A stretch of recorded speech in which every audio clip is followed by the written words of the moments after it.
It's hard for me to talk about the Miami Heat because I don't want to say anything that will get in the press that they read about, and then they'll say, well, what was he saying that for? You know, because I don't really know everything that's going to be going on until I get there. I've been in some conversations. I know I'm going to be treated as one of the staff, which is really amazing. And I'm going to stay with the staff, and I don't know exactly what my duties are, but I've been told I'm going to be an assistant coach. So whatever the assistant coach duties are, I assume I would take over. Like I said, I don't know if the public, the general public, realizes what the summer league really is. They think it's me going and coaching the Miami Heat, you know, Butler, Jimmy Butler, and Tyler Hero, and all those guys. No, it's not that at all. The summer league is a different animal altogether. Every team has a summer league team, and they put it together with their draftees, which is happening tomorrow. I think, is it tomorrow? Friday our time, right? And I'm so hoping for Kai Soto to be drafted. And then they'll add their draftees, and then they'll add maybe a couple, 2 or 3 younger players from their regular lineup, maybe Yurtseven or someone like that. And then they'll add Justin Brownlee type guys, you know, imports, some free agents, young free agents that didn't get drafted, and they form a team of 12 players. And then they go and play the Warriors version of that, or the Kings version of that. So that's really the team that I'm going to be a part of. Eric Spoelstra will not be coaching at all through the whole summer league. He never coaches. The coach of the team is going to be Malik Allen. He's a 10-year NBA vet, and he's been the assistant coach for Eric Spoelstra for the last 3 years, since 2019. He's coached, I think, at Minnesota before that, so he's a veteran. So he's going to be the head coach, and I'm going to assist him in any way I can. I'll probably be getting a lot of coffee and picking up laundry, you know, and speaking only when spoken to, but whatever they need me to do, I will do. And so that's really the deal. Just a tremendous opportunity. I was actually supposed to do this 3 years ago, or 2 years ago, in 2020, but the summer league was canceled because of the pandemic. And then there was talk about me doing it last year, 2021, but we were in the playoffs, just entering the playoffs at that time. I think the summer league was like late August or something like that. Because of the pandemic, they moved it back. And so the opportunity arose this time, and the most important thing is I got the blessing of boss RSA. He gave me blessing, and Coach Al, you know, fought for me to do it. So, you know, I owe everything to them to allow me to do this. And the players have been very accepting. So, you know, honestly, this is like a bucket list. I'm going to be able to go, you know, you always, as I've said, you see from the TV, or even when you go to an NBA game, you see all that stuff on the court, and then they leave the court, and you wonder, what the heck is going on in that locker room? What are they talking about? What are they doing? What are they doing pregame? What are they doing postgame? How do they handle those things? Is it like us? Do they do the same things? And I've always had that in my mind, wondering, and for the first time, I might get a small preview of what goes on in that locker room. And that, to me, is the most exciting. And they're going to build their team is going to come together, and those players do not know the system or the foundation, so the coaching staff is going to have to build that. So it's something I'm going to be able to observe, watching them build that foundation. So those are the things that are really exciting for me from a coaching standpoint, and things that I hope that I can learn from and then bring back to Endeavor. And I'm sure anything that we bring back to Endeavor, and Endeavor does with any success, they will follow with the other teams, will see it, and they'll analyze it and be able to do it as well. So it's a dream come true. It's a bucket list for me, you know, number one in that bucket list. So it's. Did I say I was excited? I'm excited. I'm excited to do it. So we'll see. Don't you say that this is a bucket list thing for you, but can it also be like a step forward? No, there is no. I should really, someone said, well, maybe he's going to get a job with, there is nothing, absolutely not. First of all, you know, if I ever went to the NBA, it would be at the bottom. And at the bottom, and you work your way up. I'm not just going to walk in and be, you know, a star coach or, you know, first assistant or whatever. You know, you have to work your way up. And when you have to work your way up, you're young guys like Jimmy Alapag. You know, Jimmy's at the bottom and working his way up, and he's doing it the right way. Eric Spoelstra did it that way. You know, he went to a thing and as a video coordinator and worked his way up to where he is now. I don't have enough time to do that. And Eric Spoelstra knows me, Coach Spo, he knows me that I'm not interested in that. If I was, I think that he would not allow me to do it. And this is truly a guest coaching thing. I'm not being paid, I'm not, you know, I'm coming home. You know, 4 games, I'm coming home. And I'll be happy to get home, and I'll be happy to do my own thing.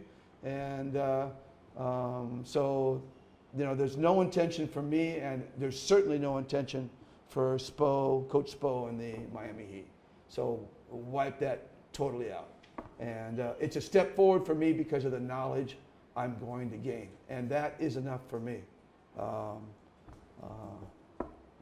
home. I don't need to go anywhere. Coach, obviously your relationship with Coach Paul had something to do with this just a little bit. What do you think about that? Coach Paul giving you that disappointment? Well, you know, it all started with, you know, I have to thank Jimmy Alapag, really, because it all started with Jimmy. Jimmy got that job with, got the guest coaching with Sacramento that we were all thrilled for him about, and then that was what happened. You know, Coach Spo, he found out about Jimmy, and we were in conversation. He says, why don't you do that? Why didn't you do that with us? And I was like, well, I never got an invitation. You know, I mean, if I ever had a chance, I'd die for it if I could. And he says, okay, we'll try to work it out next year. And that was the year before the pandemic.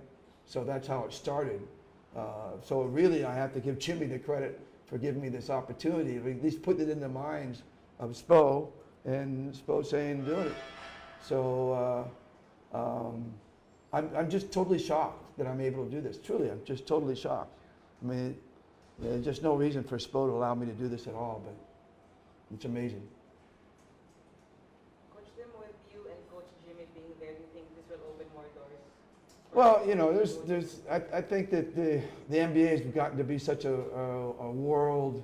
I tell you, if I was coaching a high school team in California or Texas, I guarantee you I wouldn't be able to do this. The fact that I'm coming from overseas in the Philippines, and the fact that Spo is Pinoy, I mean, that makes all the difference in the world and gives me this opportunity.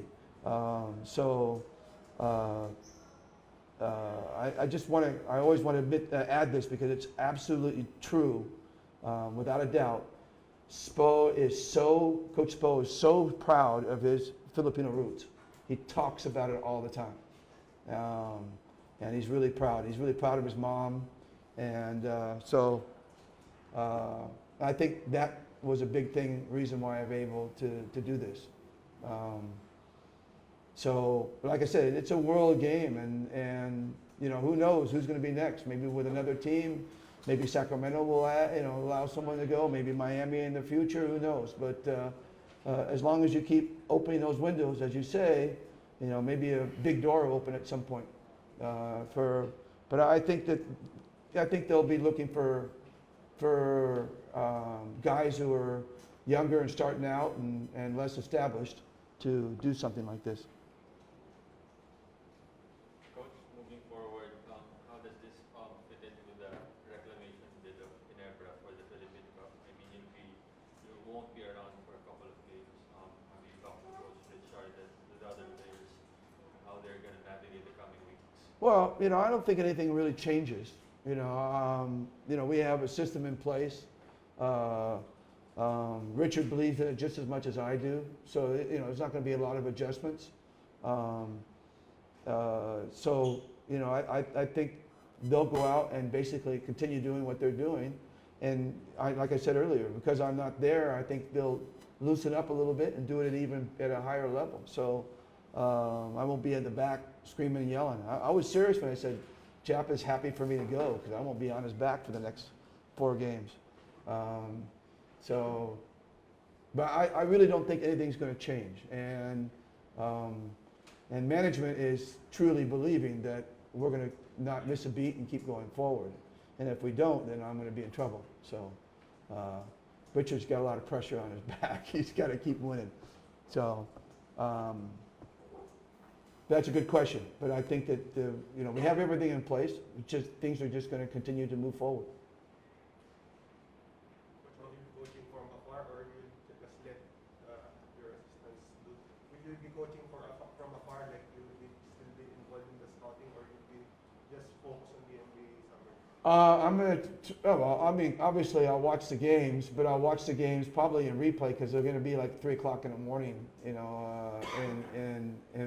I don't need to be on top of Richard, if I'm making adjustments from, 3,000, 4,000, 5,000 miles away, that's kind of silly, but, I'll watch the games and I'll study them, and when I have the time, I'll stay in touch with Richard, and I'll be a sounding board and whatever, and anything I can add or help. Basically, for the next 4 games, I'm going to be his assistant. So I'll help him any way I can.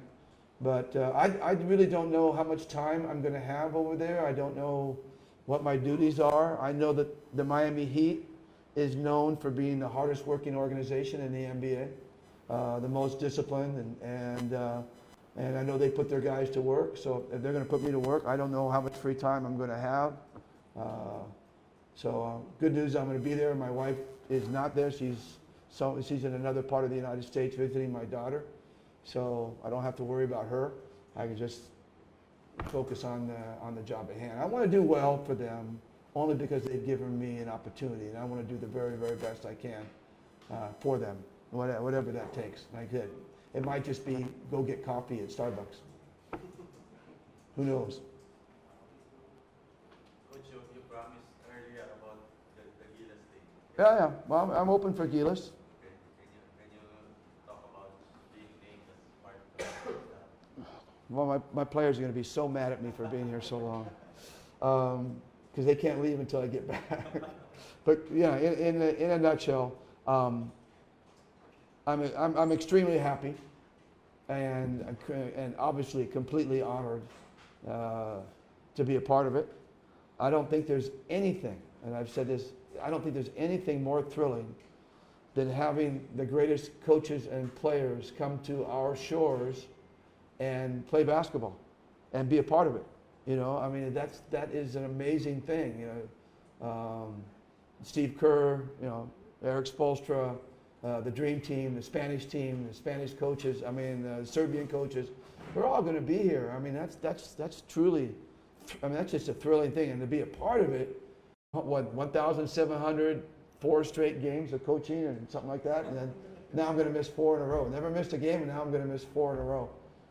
That was one thing that really hesitated me, by the way, about doing this Miami thing, because I go, God, my record, I've always taken such pride in making every game. But going back to Gilas, I don't think that they're going to demand me from missing any Ginebra game or any part of the conference. So if they're traveling and going and Ginebra is still playing, I'd assume I'd still stay with Ginebra and help them whenever I can. But again, like I've said, I've not spoken to Chut. I didn't even know he was going to announce it that night. I was completely taken by surprise. Huh? Yeah, I think he just kind of did it at the spur of the moment. I think that and he hasn't called me since. So I really don't know anything that's going on at this point. But I'm thrilled. I'm thrilled to be a part of it. I'm honored to be a part of it, and I hope I can contribute in some way. So, Coach, no discussions yet on maybe coaching one of the windows, something like that? No, like I said, I literally have not spoken to him about anything. I got a text about a week ago, I guess, and they said that there's a really good chance that San Miguel is going to allow you to coach the Gilas team. And I go, okay, great. And then A week later, he says, I'm part of it. So that was basically, that's all the communication we've had. Except for the flopping rule. We discussed the flopping rule, the two of us. Neither of us liked the flopping rule. But Coach Chot said also that he contacted you like on the first day that he was appointed as head coach.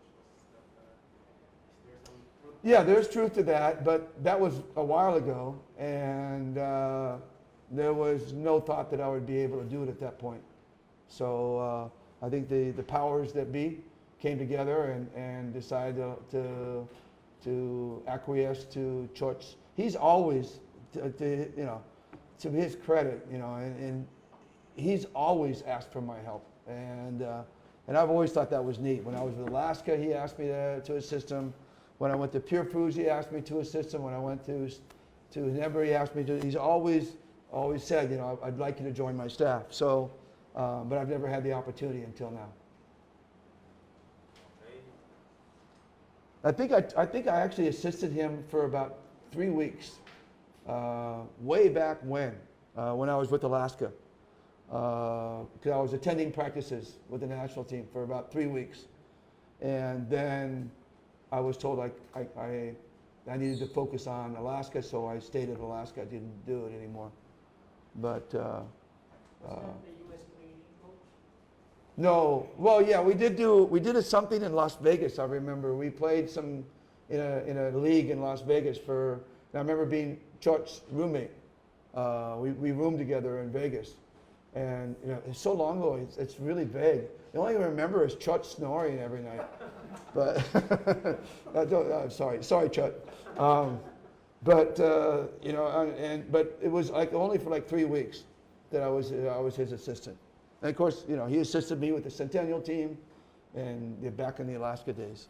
For those that are listening that don't know that.